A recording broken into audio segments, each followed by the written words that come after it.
So hi guys, welcome to my channel TJ Tech.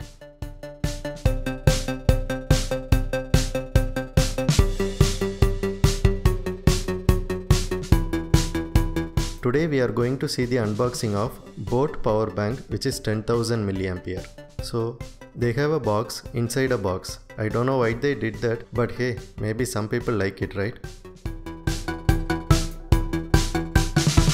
So inside the box you will find the power bank, manual, 1-year warranty card and a 2.0 charging cable.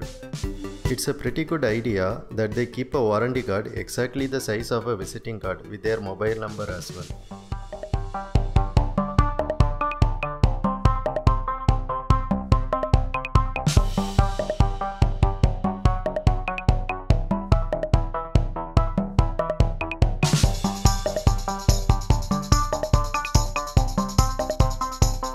As for the power bank, it is completely metal built and it's comfortable and easy to grip. Feel like just a huge phone in your hand.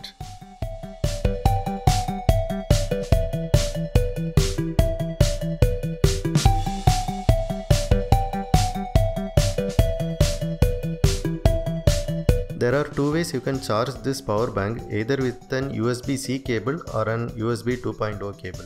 And there are two USB ports to charge your devices. And also you can see the power bank's battery capacity through the 4 light indicators. The USB cable provided for this power bank is very small. It's like it is designed to charge the phone on top of the power bank. You don't have any other option as well. So thank you guys for watching the video. I hope you guys like it. See you guys in another video. See ya.